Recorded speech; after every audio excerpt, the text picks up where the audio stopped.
Greetings, everyone, and welcome to the homeschoolingparent.com Expo. I'm so glad that I am participating in on the lineup this year, and I'm really grateful to the organizers and Mark, Shanita, all those who had a role in playing a part in me being part of this expo this year. So I'm going to be talking about nutrition know-how for next level learning. And before I get into our topic for today, just a little bit about me. Again, my name is Adirah Aishet-Tsalmiel, and I'm from Ujuzi Curriculum Consultants, LLC. So just a little bit about me. I am a former nutritionist with the Women, Infants, and Children program, aka WIC, then turned educator, which is my passion and my love. And actually the very first thing that I said I wanted to do when I grow up, I wanted to be a teacher. And as far as homeschooling goes, homeschooling mom of 3 sons, now young adult men, 19, 20, and 22. And we have always been a homeschooling family. And so I'm really excited to be here. And so let's get into this topic of nutrition know-how for next level learning. And so when we think about grades and things like that, our students, our learners can get different levels of grades or different scores, all right? They can be below basic, and then proficient, and then advanced, right? So I want us to think about this presentation in those terms where we can be, eating poorly, as a family or our children. Can be eating poorly. They can be eating basic, where they're getting, doing the pyramid or getting all the 4 food groups, whichever, reference you have in terms of getting a balanced diet. And then they can be proficient, which is a little bit more intentional. And then there can be the advanced level of nutrition. And so with each of those learnings, the higher and higher we go, the better chances are that our children are going to be able to perform better academically. They'll be able to concentrate. They'll be able to retain, focus. There'll be less issues. And the beautiful thing is that for us as homeschoolers, we have the opportunity to really spend that time being intentional about what our children are eating, so that, again, they can have those, better results in their academics. So a little bit about Ujuzi Curriculum Consultants before we get fully into our topic. We are an educational support company, and our aim is to make sure that educators, wherever they're doing their teaching, whether you're homeschooling parents, traditional classroom educators, museum docents, trainers on the job, that you're providing engaging, enriching experiences for your students, whether they're children or adults, and that you as an educator feel that you feel ready to deliver your content with creativity and with confidence. And so that's what we provide: workshops, consultations. We're on different social media platforms, and I'll talk a little bit more about that further on. But let's get into this topic. So I'm going to be introducing them in terms of tips. All right, that's how we're gonna go through these highlights. So 7 tips on how you can prepare your student, your child, to advance in their learning potential. And the beautiful thing is that this can happen at any stage. So whether your child is a toddler, an infant, teenager, middle schooler, or even in the womb, there's small steps that you can take to improve your child's ability to learn, focus, concentrate, remember all of the wonderful things that they are doing in their homeschooling program. So tip number 7, first thing I want to mention, eat organic. And I will also want to highlight that these tips are not necessarily mentioned in order of importance, but just, put together in a nice flow. So tip number 7, again, eat organic. And when we say organic, we're talking about foods that have been grown with no artificial pesticides, okay? Because there are different types of ways that we can remove pests from, prevent them from damaging crops. But organic produce either lets nature take its course or uses natural ways to prevent crops from being damaged. And what do we mean when we say organic? Food, if it's a processed food, it has 95% organically produced ingredients. If that label says made with organic ingredients, then 75% or more of the ingredients are organic. And why organic? Why is that so important? So yes, they may cost a little bit more. However, overall, with organic produce and with organic products, you're getting less pesticides in your diet. And what does that mean? You're minimizing and avoiding the risk of your child or your family developing lifestyle diseases, and specifically cancer. Okay, many of those pesticides are known carcinogens. And then studies have shown that organic produce tends to retain more nutrients. Okay, and more nutrients means more vitamins, more minerals that your child will need in terms of optimal brain function. And then just overall health will be better if there are more nutrients in the body. All right, so eat more organic food. Tip number 7, avoid artificial additives. And when we say artificial additives, we're talking about those artificial colors and dyes, the artificial preservatives, okay, all of the things that manufacturers, unfortunately, especially in the US, are allowed to add to food to make it bright, colorful, and attractive, or to make it, stay longer on a shelf. So what's the big deal? Don't we want pretty, attractive food? Yes, we do, but we don't want the artificial way of that being done, okay? And again, just like those pesticides in food that is not organic, artificial dyes and colors and preservatives, many of them are linked with cancer. They are known carcinogens. Many of them are also linked with neurotoxicity. And when we talk about neurotoxicity, we're talking about basically poisons in the brain, poisons that are affecting the nervous system, the ability for nerves to communicate with other nerves, nerve cells to communicate with other nerve cells, to transmit signals and other messages throughout the body. We want our brains, our nerve cells, our neurons to be at maximum capacity. And so by avoiding those artificial additives, we can improve our children's chances of, again, having that smooth brain function, which is overall needed for learning. So no, we don't want the artificial colors, but yes, we do want to have a colorful meal. We want to have a colorful diet. So tip number 5, eat a rainbow. And the rainbow is just, just a wonderful reference in terms of having all of those colors of the spectrum. And so when you sit down to have a meal with your children, whether it's lunch, breakfast, dinner, your family, try to see how many colors do you have on your plate. And be more intentional about adding more colors, because each of those colors, those reds, those oranges, those purples, the yellows and greens, they are all adding some pigments that are helpful in terms of, again, overall health. Okay, many of them are antioxidants. And then also in terms of just adding more nutrients, which are needed for healthier brain function and overall healthy bodies. Okay, sick children are not learning well, so we want our children to be at their best.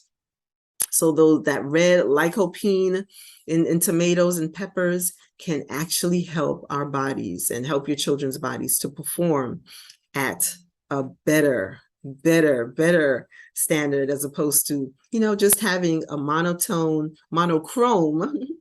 diet with very little color. So tip number 5, eat a rainbow. Tip number 4, I want to encourage you to increase the amount of essential fatty acids in your family's diet.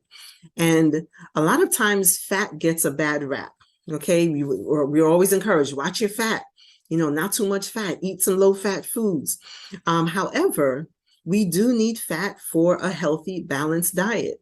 And I can remember as a WIC nutritionist, when we would prescribe and recommend, make dietary recommendations for our clients, for the children under 2 years old, we never recommended low fat milk. Even if they were technically a little bit overweight, whole milk was always the recommendation, because it's known that, especially in those early years, your brain is developing, and in particular, the brain needs fat for proper communication, again, between those nerve cells or neurons.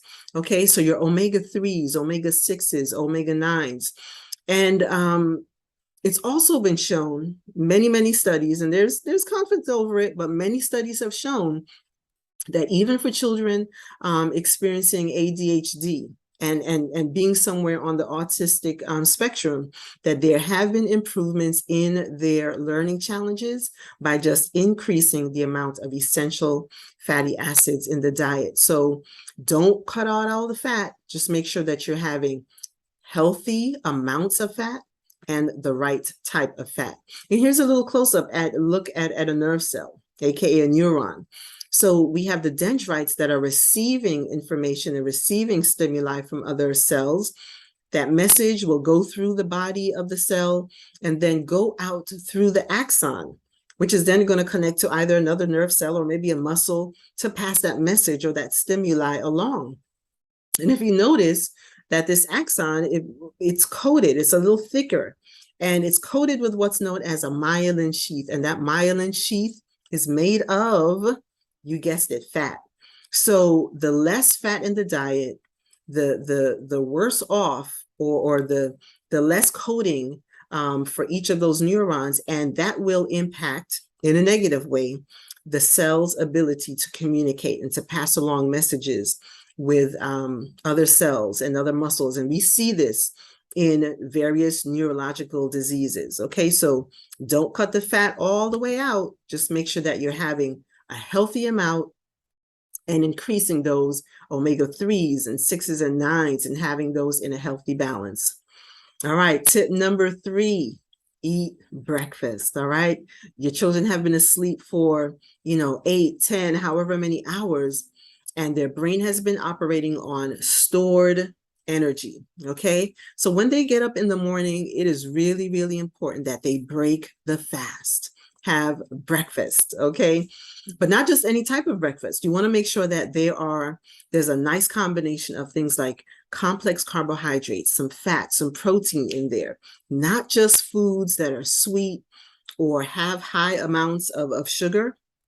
Because what we want to do is, especially again, when it comes to learning, we want to avoid that sugar rush, which will eventually lead to a sugar crash. Okay, so you want to add some foods in that will slow down the body's absorption rate of those simple sugars or simple, glucose, that can again send the body, give you high energy in that first, few minutes or that first hour, but then afterwards, your body is going to deplete and go through a crash.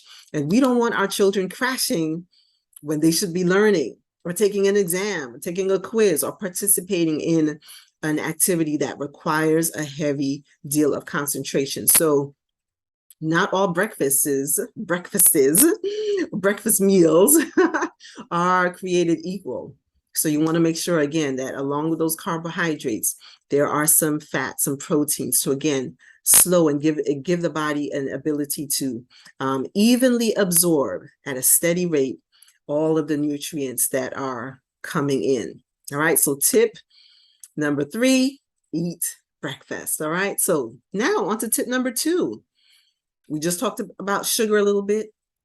You want to decrease your sugar intake overall, your sugar intake of your child. Again, not just because of that sugar rush, but sugar by itself, and specifically white sugar, is definitely known to cause all kinds of lifestyle diseases, weakens the immune system, overall causes an acidic environment in the body, which can lead to diseases and illnesses such as cancer. And again, contributes to that sugar rush and sugar crash that we just talked about. So here's some recommendations, and I'm just going to point out, so for men, adult men, the recommendation from the American Heart Association is no more than 9 teaspoons of added daily sugars in the diet. So you might think, well, oh, okay, that's a lot, but guess what? Sometimes in just one drink, and for those of us who consume soda, quite often, here's some examples, or some of these other energy drinks, and sweetened drinks. That bottle of Coca-Cola has, and that's one serving, okay, a typical, individual size bottle. Somebody will just finish that off with a meal. That one bottle has 16 teaspoons of sugar per serving. So again, if that's just one beverage and you're having other things, other meals throughout the day, imagine how much extra sugar that is being added to the diet. So we want to minimize that. Another thing to keep in mind is that it's not just sugar that you need to look out for, especially, again, the word sugar. So when it comes to food labels, it's really important to get familiar with the other ways that manufacturers can include sweeteners in the diet, because at the end of the day, our bodies are going to treat those sweeteners pretty much all the same. The benefit of the more natural sweeteners is that you're probably getting more nutrients, more vitamins and minerals along with the sweetness. But with white sugar, big no, you're basically just getting empty calories. All right, so you need to also know how the names of some of the other sweeteners. So if you look at this food label, for example, okay, I've spotted already in the third line, organic cane sugar. All right, so sugar, and if I'm just looking at that, I'd say, okay, yeah, this food looks pretty healthy, and there's lots of organic ingredients. However, if we keep reading, you'll see that there's also honey, there's also molasses. All right, those are also sweeteners, natural sweeteners, yes, but sweeteners all the same. And then if we keep reading, there's also organic brown sugar flavor. So again, if you're just looking for sugar, you might miss those other sweeteners. So in keeping things in balance, you want to make sure, again, that you're moderating and watching out for the amount of sugar that is added to your child's diet, again, to avoid overall health problems. And again, that sugar rush and sugar crash if the diet is not planned out really well. All right, and our final tip number 1, drink more water. All right, and this is, basic. Water is essential for life. We can live without food longer than we can live without water, okay? And so it's really important that for our students, our children, that they are, our families, that they are remaining and staying, hydrated well throughout the day. So if they're at home, make sure that they're filling up on water as opposed to juices and drinks. Especially if those have high fructose corn syrup, you want to avoid those. And sometimes just diluting some natural juices, that can be a great way to increase the fluid intake, the water intake. More teas, okay? And there are ways that you can make natural herb iced teas, okay, that are also providing nutrients, vitamins and minerals, as well as hydrating the body. So what can happen if your child is not getting enough water each day? The brain, which we talked about, yes, requires, a certain amount of fat, also needs a certain amount of water to stay healthy and function well. So with dehydration, you can also have shrinking of the brain, shrinking of the brain cells, shrinking of your child's potential, again, to learn, remember, focus, concentrate, be in good moods. So we want to make sure that our children's brains are not shrinking, but that they are remaining at optimal size so that they can stay at optimal function. And a good way to, also note and this is also a great thing to teach your children. There are other ways that you can tell if your body is not getting enough water. Before you flush, when you go to take care of that toilet business, and teach your children to look, what color is your urine? All right, is it a pale yellow? Is it a deep yellow? Is it an orange? Is it brown? These are all indicators of whether your body is getting enough water or too little. And so a pale yellow color is really what you want to aim for. Okay, so tip number one, drink more water. So whether you're at home, if you're going out to co-op classes, going on a field trip, make sure there's a water bottle close by so that your children can stay well hydrated, not just filling up on sugary drinks and sodas, because again, that can impact their moods, cause that sugar rush and that sugar crash. So good old water is the best way to go. And again, our brain needs it for optimal functioning. So that's pretty much it. 7 tips, 7 small steps that you can take, start as soon as you log off from the expo today, things that you can do to start improving your child's learning potential. Now, if you'd like to learn more, because we actually do have a full workshop, hands-on, we get into recipes and do demos, things that you can even get your children involved with. Stay tuned for our next Nutrition Know-How Smart Start to Learning nutrition workshop coming up in January 2023. And in general, just connect with us on social media for our other classes and workshops. We also offer online classes for homeschoolers through Ujuzi Academy, classes, science classes, literature classes. One of our favorites, Finding the Hero in You, where children learn about becoming activists and creating a superhero persona, which is really them. So we have lots to offer to our homeschooling community, and we welcome you to stay connected with us. So check us out, stay connected with us on social media, Facebook, Twitter, Instagram. Drop us a line at our email, ujuzicc@gmail.com. And again, check out our website. Again, it is under construction, but you will find out some information about our company there. So again, thanks to Mark, Shanita, and all the organizers of the homeschoolingparent.com Expo. Enjoy the rest of the Expo. Take full advantage of all of the information and wisdom that's being shared. And I look forward to seeing you again soon in one of our Ujuzi workshops. Take care, everyone.